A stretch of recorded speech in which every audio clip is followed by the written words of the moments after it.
నమస్తే, నేను మీ కుప్ప పద్మిని. ఇన్నాళ్ళు మీ సపోర్ట్‌ని నాకందిస్తూ, మీ ప్రేమని నాకందిస్తున్న ప్రతి ఒక్కరికి కృతజ్ఞతలు. ఇప్పుడు చూడబోతున్న ఈ వీడియో కూడా ఖచ్చితంగా మీకు ఉపయోగపడుతుంది. లైక్, షేర్ అండ్ సబ్స్క్రైబ్ చేసి మీ ఇష్టాన్ని అలాగే మీ సపోర్ట్‌ని నాకందించండి. అలాగే ఈ వీడియో పట్ల మీ అభిప్రాయాన్ని కామెంట్ సెక్షన్‌లో కామెంట్ చేసి నాకు తెలియజేయండి. నమస్తే. నమస్తే. Welcome to our channel. నేను పద్మిని. ప్రస్తుతం మనతో పాటు ప్రముఖ ఆధ్యాత్మికవేత్త, వాస్తు జ్యోతిష పండితులు, లలిత ఉపాసకులు, వాస్తు జ్యోతిష శిక్షణ నిపుణులు బ్రహ్మశ్రీ నానాజీ పట్నాయక్ గారు మనతో పాటు ఉన్నారు. మాట్లాడదాం. నమస్కారం సార్. శ్రీమాత్రే నమః. సార్, నామకరణం అనేది అదొక అద్భుతమైనటువంటి మహోత్సవం అనే ఖచ్చితంగా చెప్పాలి. ఎందుకంటే జీవిత పర్యంతం అదే నామంతో పిలువబడేటటువంటి ఆ వ్యక్తి జీవితం కూడా నామం మీద ఖచ్చితంగా ఆధారపడి ఉంటుంది ఎంతో కొంత. అయితే ఈ నామాన్ని ప్రత్యేకించి ఆడపిల్లల పేర్లని వివాహ సమయంలో ఈ పేరు మా అబ్బాయికి సూట్ అవ్వలేదను, లేకపోతే కొన్ని సందర్భాల్లో విన్న ఆశ్చర్యకరమైన విషయాలు ఏంటంటే అది చాలా పాతనేమండి, కొంచెం కొత్తగా పేరు పెడతాము అని చెప్పి పేరు మార్చేయటం వివాహ సమయంలో. ఇది ఎంతవరకు ప్రామాణికం? ఇలా మార్చేయటం రీత్యా ఎలాంటి జ్యోతిష పరంగా ఏమైనా దోషాలు వచ్చేటటువంటి పరిస్థితులు ఉంటాయా, లేకపోతే యోగాలు వచ్చేటటువంటి పరిస్థితులు ఉంటాయా? మీ సబ్జెక్ట్ ప్రకారం ఒక్కసారి మీ ద్వారా సార్. ఫస్ట్ ఆఫ్ ఆల్ ఏంటంటే ఈ పేరు ఎప్పుడు మార్చుకోవాలనేది లెక్క ఉంది, అప్పుడే మార్చుకోవాలి. పేరు మార్చుకున్నంత మాత్రం దోషం పోతుంది అంటే దోషం పోదు. ఎప్పుడు దోషం పోతుంది అంటే దానికి కొన్ని లెక్కలు ఉన్నాయి, చెప్తాను. అసలు పేర్లు ఎందుకు మార్చేవాళ్ళు, దానికి గల పర్టికులర్ రీజన్ ఏమిటి అనేది చెప్తాను నేను మీకు. మొట్టమొదటిగా సర్వసాధారణంగా పేరు ఎప్పుడు మారుస్తారంటే, మా చిన్న ఎగ్జాంపుల్, మా సిస్టర్ విషయంలో కూడా జరిగిన ఎగ్జాంపుల్ చెప్పి నేను మీకు చెప్తాను. మా సొంత అక్క, మా అక్క పేరు ఉమా. మా అక్కని ఎవరైతే వివాహంకి ఇచ్చామో అతని పేరు శ్రీధర్. శ్రీధర్ అంటే ఎవరు? విష్ణుమూర్తి. ఉమా అంటే పార్వతీదేవి. అరే ఉమా పార్వతీదేవి, విష్ణుమూర్తి పార్వతీదేవి కేర్ కరెక్ట్ కాదు, సో ఈమె పేరు శ్రీదేవి అని పెడదామా అనుకున్నారు. ఎందుకంటే అన్నా చెల్లెళ్ళు అట్లా వస్తుంది కదా, సో ఇట్స్ నాట్ సూటబుల్ అని శ్రీదేవి మార్చారు. దట్ ఈస్ రీజనబుల్, ఎందుకంటే మనం సనాతన ధర్మంలో ఉన్నాం కాబట్టి ఆ పేరు పెట్టుకోకూడదు కాబట్టి.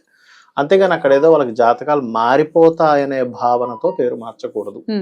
అలా మారవు. చాలా మంది ఎందుకు మారుస్తారంటే ఈ కోణం ఈజ్ కరెక్ట్, ఏది అన్నా చెల్లెళ్ళు వరుస అవుతుంది పేరు వల్ల అనుకున్నప్పుడు, దేవతా సంబంధించిన పేర్లు ఉన్నప్పుడు ఇంకొక కోణంలో పెడతారు. ఎలాగంటే ఇప్పుడు ఇద్దరికి జాతకాలు పడలేదు అనుకోండి, వాళ్ళు ఏం చేస్తారంటే ఈ నక్షత్రానికి ఈ నక్షత్రం అయితే 18 పాయింట్లు దాటిపోతాయి కాబట్టి ఆ నక్షత్రం వచ్చే నామకరణం పెట్టేస్తారు. బట్ అలా మారదు. ఎలా మారుతుంది? జన్మ నక్షత్రం ఎలా మారిపోతుంది? మారదు. అది చాలా మందికి తెలియదు. తెలియక పేరు మార్చేసాం, పెళ్లి చేసేస్తాం అంటారు. కానీ వాళ్ళ జన్మజాతకాల్లో ఉండే యోగం ఏదైతే ఉందో అది మంచిదా చెడ్డదా అది ఖచ్చితంగా అనుభవిస్తారు వాళ్ళు. అదేదో చిన్న పేరు మార్చేసుకుంటే అట్లా. ఇప్పుడు ఒక ఇన్సిడెంట్ జరిగిందమ్మా. ఇప్పుడు మీకు ఏదో హెల్త్ ఇష్యూ వచ్చింది, ఏదో తినక మీరు పేరు మార్చుకుంటే మీ హెల్త్ ఇష్యూ పోతుందా? పోదు కదా. ఎట్లా పోతుంది? అరే ఈ పేరు కూడా వాడేది విషం తాగలేదు అని విషం పనిచేయడం మానేస్తుందా?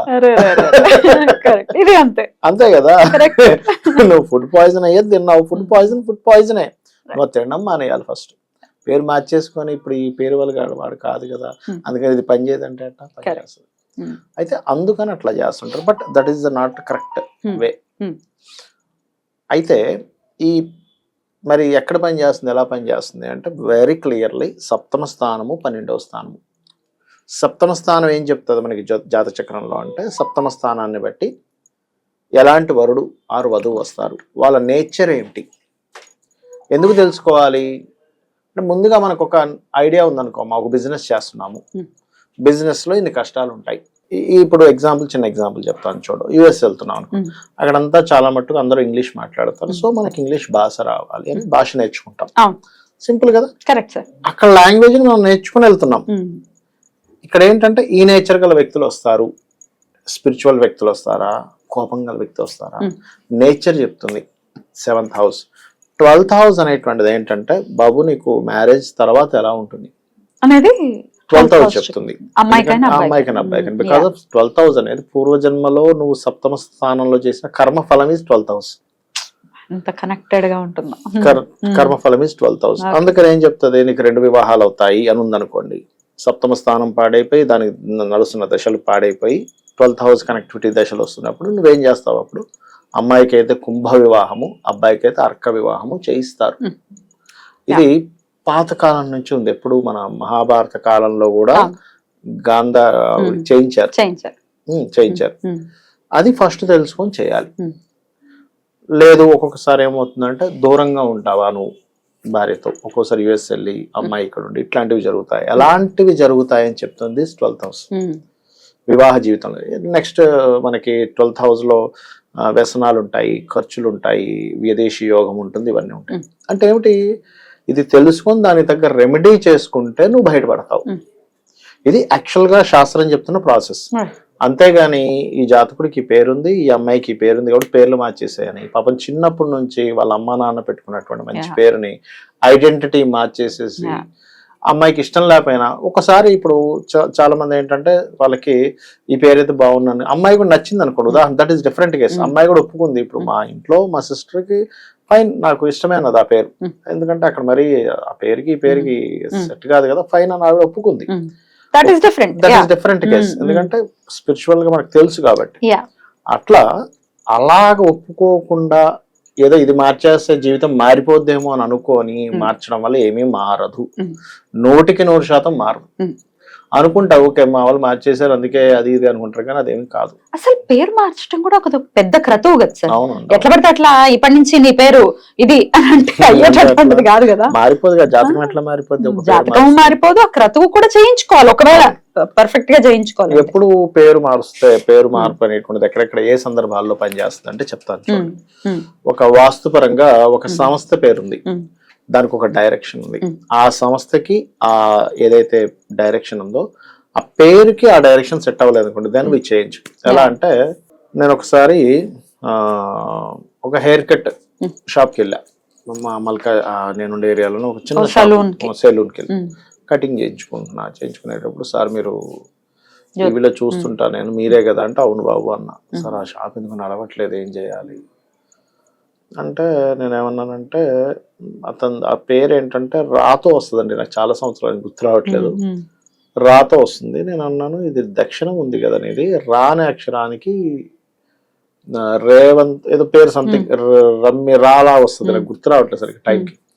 ఆ పేరు ఉంది కదా నీకు రకార వర్గుతో ఈ సౌత్ ఫేసింగ్ పనికిరాదు, దానికి న్యూ పెట్టుకో ముందు, న్యూ నా ఉండాలి దానికి, నా వర్గుకి సౌత్ పనికి వస్తుంది. నేను మళ్ళీ సెకండ్ టైం వెళ్ళేసరికి ఆయన ఎంత హ్యాపీగా చెప్పాడు, సార్ న్యూ అని తగిలిచ్చాను చాలా బాగా వస్తుంది సార్ ఇప్పుడు జనాలు, నాకు ఇప్పుడు అప్పులు కొంచెం క్లియర్ అయ్యాయి అని చెప్పాడు. అంటే ఏంటంటే ఆ నామానికి అంత పవర్ ఉంటుంది. మార్చుకోవచ్చు. వర్గం అంటారు దాన్ని, అంటే శాస్త్రబద్ధం అది. నేను అనేది ఏంటంటే శాస్త్రపరంగా నీకేం చెప్పారు, శాస్త్రం చెప్పింది ప్రామాణికంగా, నీకు ఇష్టం వచ్చిన నువ్వు మార్చేసుకుంటే ప్రామాణికం ఎట్లా అవుతుంది? ఇంకోటి ఈ సందర్భం వచ్చింది కాబట్టి చెప్తున్నాను, ఎక్కడా కూడా నామ నక్షత్రము అంటే నక్షత్ర నామము వ్యవహారిక నామము రెండు ఉంటాయి. మీరు ఎప్పుడు ఖచ్చితంగా నక్షత్ర నామం ఒకటి పెట్టుకొని వ్యవహారిక నామం వేరేది పెట్టుకోవాలని శాస్త్రం చెప్తుంది. నక్షత్ర నామాన్ని నామంగా వాడకండి, అదే పేరుతో పిలిపించుకోకూడదు, అవసరం లేదు, పిలిపించుకోకూడదు. శాస్త్రంలో ఉంది అలా. చాలా మంది తెలియక ఇదే పిలిపించుకోవాలి, నేను చెప్పినా వినరు కొంతమంది. ఇది అక్కర్లేదయ్యా వ్యవహారిక నామం వేరేది పెట్టుకోవచ్చు అంటే కూడా లేదు సార్ అంటే, ఎందుకు పెట్టారు నక్షత్ర నామం అంటే మీ నక్షత్ర నామం ఏంటో చెప్తే మీ నక్షత్రం ఏంటో తెలియాలని, అంతేగాని అది పిలవమని పెట్టలేదు. వ్యవహారిక నామం కంపల్సరీ డిఫరెంట్ గా పెట్టుకోవాలి. మనకి రామాయణ మహాభారతాలే చెప్తున్నాయి కృష్ణుడి పేరు రాముడి పేరు తీసుకుంటే, కాబట్టి ఇది కంపల్సరీ పాటించాలి. ఇక ఎవరికైనా వివాహం విషయంలో కుదరట్లేదు, కొంతమంది ఏమనుకుంటారు ఈ పేరు వల్ల వీళ్ళకి వివాహం కుదరట్లేదేమో అనుకుంటారు. పేరు వల్ల ఎప్పుడు కుదరకపోవడం జరగదు. It's clear.